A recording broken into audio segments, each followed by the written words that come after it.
There's a fascinating piece of survey data I want to share with you. A consultant went out and posed this single, very pointed question to thousands of corporate executives across all sorts of different industries. And the question was simply, is your industry currently facing overcapacity and fierce price competition? Which is, a pretty standard panic-inducing business situation. And out of all of those thousands of executives across all those different sectors, every single one of them said yes. Well, almost every single one. There was exactly one no. One single manager who looked at that question about fierce competition and thought, nope, we're totally fine. And you know who it was? The manager of the Panama Canal. Because the Panama Canal represents this incredibly rare, almost artificial, stable environment.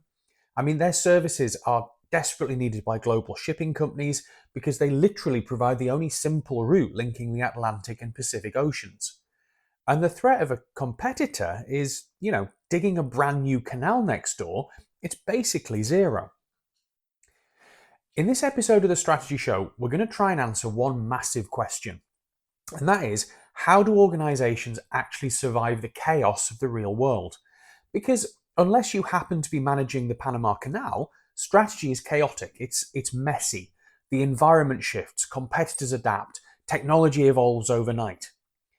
So today we're breaking down the two heavyweight contenders of strategic management, the rational model and the emergent model, which are two very different beasts. We're going to explore exactly how they work, the traps that are hiding inside them, the problems that they have, and how they actively shape the products, the services, and the companies you interact with every single day. It's such a vital topic because for everyone operating outside of that perfectly stable Panama Canal bubble, strategic planning, it can't just be about writing a static document, putting it in a binder, and then just blindly following it. The way an organization plans for the future actually has to account for reality. So let's start trying to unpack this a little bit. The traditional way businesses, historically tried to create their own stability, that the framework that most people probably picture in their heads when they hear the words corporate strategy is the rational model. Now, this model was championed by early titans of the strategy field, people like Alfred Chandler and Igor Ansoff, right in the post-World War II era. And this model drew its initial inspiration directly from military strategy. It envisions that you have a supreme commander, or, in a corporate setting, that the CEO and the top management team, basically developing a master scheme to move massive forces towards a highly defined objective. The rational model fundamentally assumes that strategy formulation happens up in the boardroom, completely isolated from strategy implementation, from the people actually putting that strategy into place, the day-to-day workers. First, management has to define the problem. Then they identify their decision criteria. So basically, what do they want to accomplish? What is the organization's targets, its mission, and its objectives? Then management takes a while to try and analyze their current position, from the internal issues and abilities the company has to the wider world around them and competitors and changing markets and trends. Then management brainstorms all the alternative options and evaluates every single option against their goals. And finally, they logically choose what they think is the best alternative, the one that best accomplishes their goals, bearing in mind what they know of the company and its position, and only then do they push it down the chain of command to actually implement and monitor the plan. I mean, just saying it sounds exhausting. It's a huge amount of work.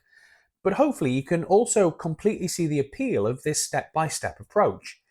It feels logical, it feels safe, it feels objective, and almost mathematically and logically sound. Decide what you want to accomplish, try and understand the situation that you're currently operating in, pick the strategy that suits your current situation the best and is the most likely to help you achieve your goals, and then push it down to junior management to implement. It's that feeling of safety that is exactly why the rational model has dominated business for decades. It provides immense clarity and also predictability, which a lot of directors like. And by the way, it can work. For all it's an old model, especially when you're dealing with kind of stable, capital intensive industries. Think traditional automotive manufacturing, heavy engineering, or national utilities. You're going to be making physical investments that take decades to pay off. You're building, billion-pound power plants. You need to prevent unnecessary capital outlays.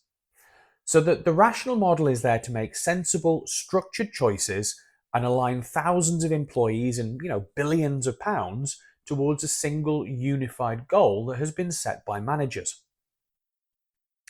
But here's where reality comes crashing in.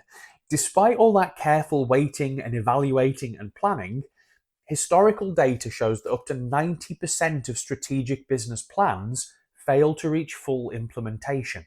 A huge proportion. That means that all those spreadsheets and boardroom meetings are basically ending up in the shredder almost every single time. It's a staggering failure rate. And when you look at the mechanics of why they fail, it usually comes down to unrealistic goals and an incredibly rigid structure to the decisions that are being made. Managers essentially using the rational model are often just unable to adapt. The plans that are created become so detailed, so mathematically optimized for one specific future plan that they simply shatter when they make contact with a reality that doesn't match the spreadsheet. Which, let's face it, in our very rapidly changing and uncertain world, things change a lot and very quickly. This perfectly explains one of the most famous cautionary tales in business history, which is Kodak. Kodak was a company that made and sold non-digital cameras and the films that they used that in the olden days had to be sent away to be developed. People often think Kodak failed because they were oblivious to digital photography, but that's actually not true at all. Kodak actually invented the core technology for the digital camera way back in 1970. It's the perfect example of the success trap caused by a rigid rational model. Because if you look at the underlying mechanics of their decision surrounding digital cameras, it was entirely rational based on their criteria at the time, which was driven by profit margins. Traditional chemical film had something like a 70% gross profit margin. It was a total cash generating cow. And early digital cameras were, well, to be honest, they were terrible. They had awful resolution, they were very expensive to make, and because of that, the profit margins were incredibly thin. So, when Kodak's executives used their rational framework, they weighed up the options based on their target profitability and their return on investment, and digital photography failed the test miserably. The rational plan dictated that they allocated resources to optimizing their existing, very profitable film business. So that the logic of their own master plan ended up punishing them for looking at new technology, and they optimized themselves right into bankruptcy when the technology was adopted by other rival companies. If we connect this to the bigger picture, that the rational model rests on a very dangerous underlying assumption. It assumes that human beings possess perfect information, which we definitely don't. It assumes that the executives in the boardroom can somehow accurately predict the trajectory of new technologies, that they know exactly what competitors will do, that they know precisely what customers want and what they will want in the future, and that they can eliminate all of their own personal biases when they're weighing those criteria up. And as the Nobel laureate Herbert Simon pointed out, that's biologically impossible. Now, he coined the concept of bounded rationality, which basically says humans just don't have the cognitive capacity, the time, or the information to find the perfect mathematical optimal solution to our complex problems. We're limited. We tend to just pick the first option, or certainly the first option that seems acceptable enough to solve the immediate problem. I mean, think about buying a new TV. You don't literally check the price and specs of every single TV in every store on planet Earth to find the mathematically best deal for you. I mean, who has time for that? Instead, you look at 3 or 4, you find one that fits your budget and looks good, and you buy it. Bounded rationality is that, essentially, and it proves that this idea of making a perfectly rational corporate plan is basically an illusion. So if the rational model's assumption of a predictable future blows up 90% of the time and leads to massive blind spots like Kodak, how do successful companies actually survive? That's the million dollar question. Now, that question leads us directly to the emergent approach. In the late 1970s and 80s, a management scholar called Henry Mintzberg launched a massive critique against the rigid rational planning model. Mintzberg argued that strategy isn't just a document you write down. Strategy is what you actually do as an organization.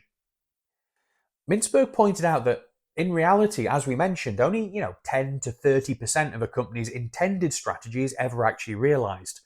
So formal planning is only a relatively small part of the picture. And what we should be focusing on is essentially just reacting to things as they occur. So isn't emergent strategy just a fancy academic justification for, winging it?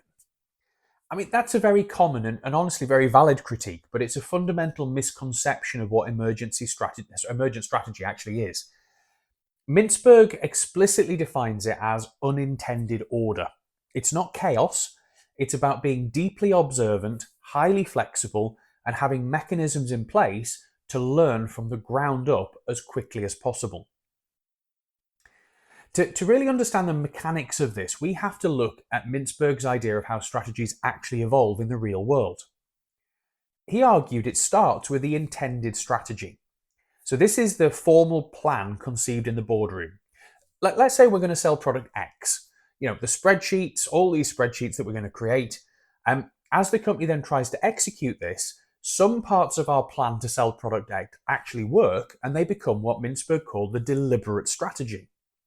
So we haven't thrown out the rational model. We still have a formal plan for what we want to do as an organization in the background, and we want to sell product X, and this is how we plan to do it.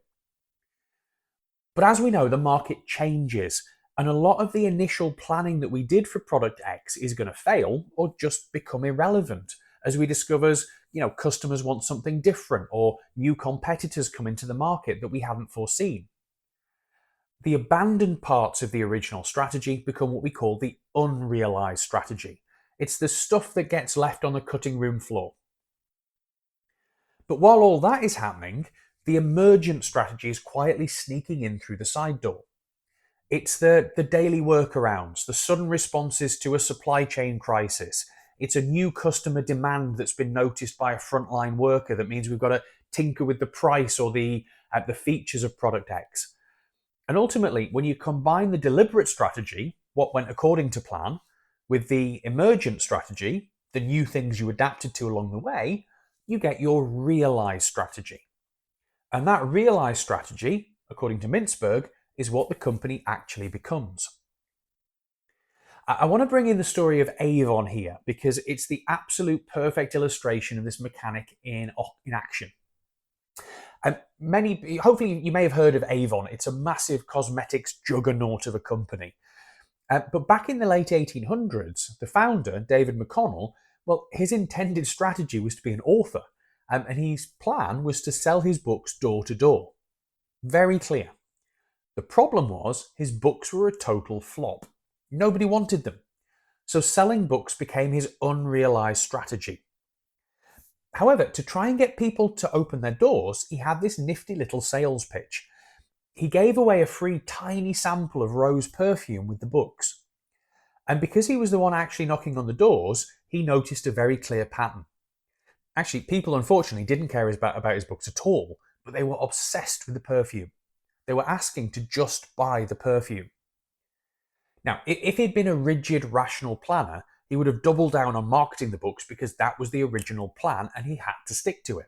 He would have gone down with the ship. But instead, he pivoted. He abandoned the books entirely and leaned into that unexpected demand.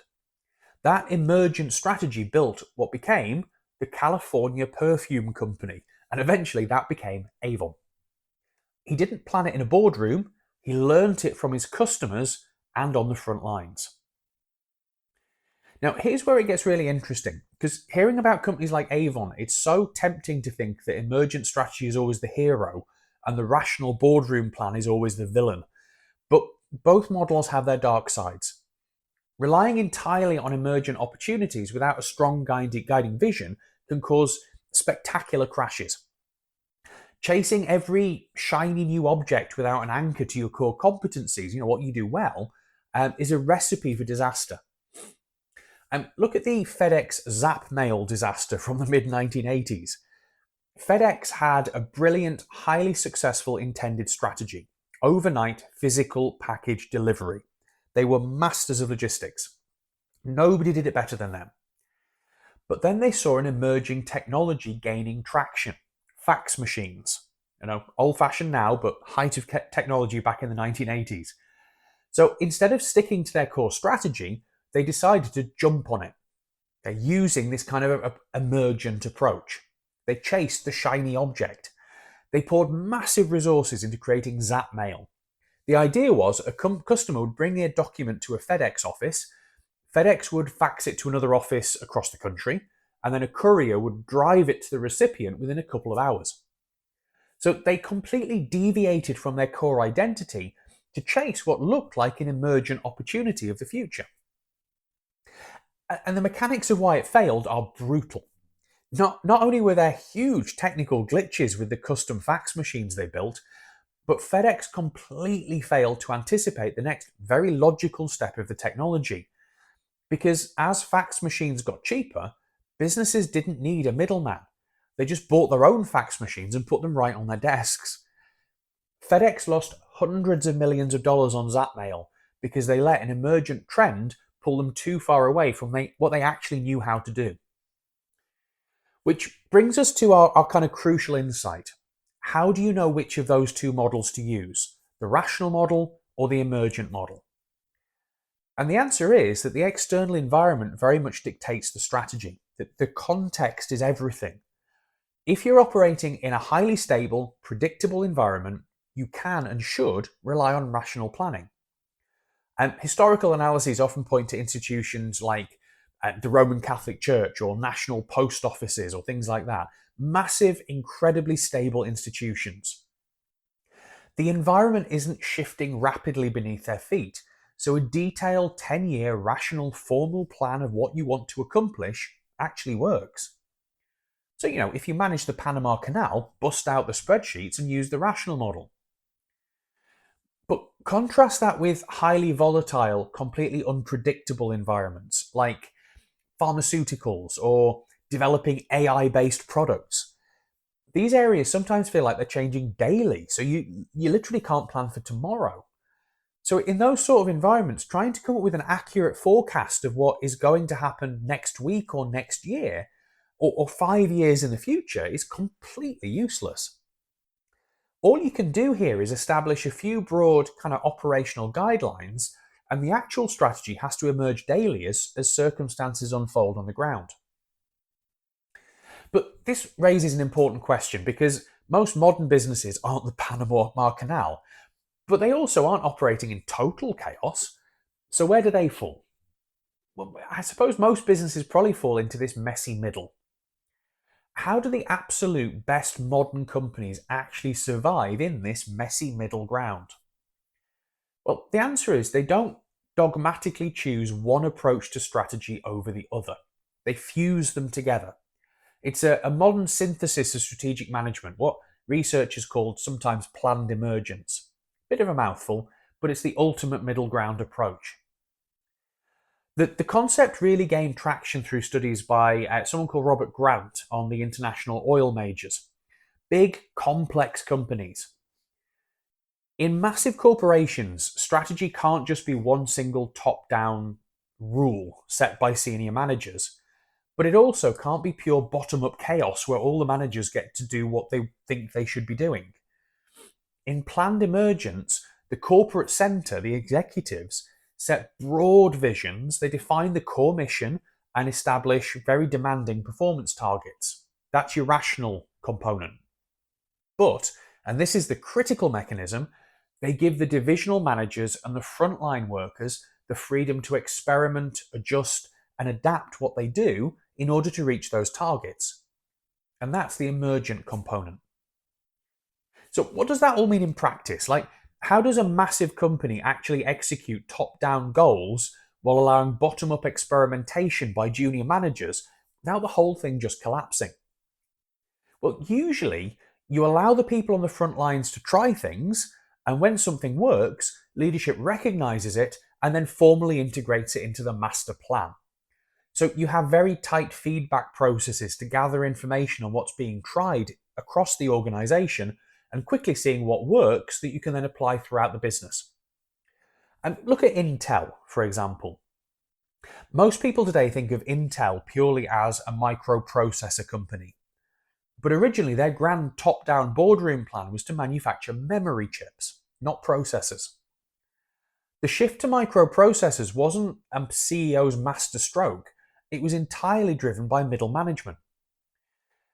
Intel had a core operational rule, which was that you had to maximize the profit margin you earned per silicon wafer. At a certain point, foreign competitors started driving the price of memory chips down, while these new experimental microprocessors were commanding higher margins. So the plant managers, following the central rule of maximizing profit margin per silicon wafer, started quietly shifting factory capacity away from memory chips and over to the more profitable microprocessors. They bypassed the CEO's official strategy entirely. By the time top management realized what was happening, Intel was already a microprocessor company. So the executives didn't invent the strategy. They recognized the emergent pattern that the middle managers had built, saw that it was very profitable, and just kind of validated it as the new official direction of the company. We see this exact same fusion of planning and rapid adaptation in the entertainment industry too. If you want a more up-to-date example, Huangji Media, during the outbreak of the COVID pandemic, Huangji Media had a very deliberate, rational strategy. They were going to release a massive blockbuster movie called Lost in Russia in physical theatres right in time for the Chinese New Year, which is the most lucrative revenue window of the year. But then COVID hit, and theatres across the country were forced to lock their doors. So the company's intended strategy was destroyed overnight. They were facing the catastrophic loss of tens of millions of dollars. Now, a purely rational planner would have looked at the criteria, shelved the movie, and just waited for theatres to reopen, sticking kind of stubbornly to this traditional theatrical release model. But they used an emergent approach. Within exactly 24 hours of the theatres closing, Huangji Media completely pivoted. They partnered with ByteDance, the parent company behind TikTok, to release the movie directly for online streaming. It was a $91 million agreement forged in a single day. And the mechanics of this pivot were perfectly synergistic. The movie racked up an amazing 600 million views in just its first 2 days. Huangji gained a massive, totally new distribution channel that bypassed the locked theatres entirely, and ByteDance got a massive surge of new users to their platform. It was a strategic victory that was drawn entirely from unexpected adversity. That's the pure essence of logical incrementalism and this idea of kind of planned emergence. Successful strategy, as Mintzberg noted, walks on 2 feet, one deliberate, the other emergent, and you need both. It requires an incredibly deft touch from leadership to do this properly. You have to direct the organization to realize your long-term intentions while simultaneously responding to the unfolding messy reality of what's going on in the market. You need the discipline of a plan, but you need the agility of allowing people to respond in their own way to it. So, to round things off, let's look at the big picture. Think of strategy like a cross-country road trip. The rational model gives you the map. It gives you the structure, the logic, and a way to make sure you have enough petrol in the tank to get where you want to go. But the emergent model gives you the suspension and the steering wheel so you can go off-road the second you find out, the bridge on your map has been washed away. The true strategic advantage doesn't come from dogmatically picking the map or the steering wheel. It comes from seamlessly trying to combine both of them. And that fusion is what separates the companies that endure for decades from the ones that become, cautionary textbook and podcast examples. But I want to leave you with a final thing to think about, building on the mechanics that we've explored today. If Mintzberg's theory is right, if the actual realized strategy of a massive company is largely emergent, driven by the everyday workarounds, the local adaptations, and the trial and error of the people on the factory floor or the sales desk, then how much power does the frontline worker or a mid level manager actually hold in shaping the true future of a corporation compared to the CEO sitting up in the boardroom?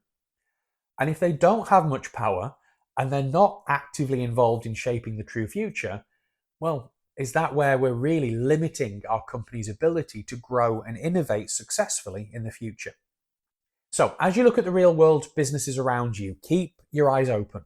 Look at the intended strategies written up in the official corporate press releases and compare them to the emergent strategies actually playing out within the business. You just might be surprised by what you find. Unless, of course, you manage the Panama Canal, in which case, just keep doing exactly what you're doing. Thanks to everyone listening for joining me on this episode. I hope you found it useful and hopefully interesting. If you have been listening, remember to follow us so you get notified of future episodes as they drop. See you next time.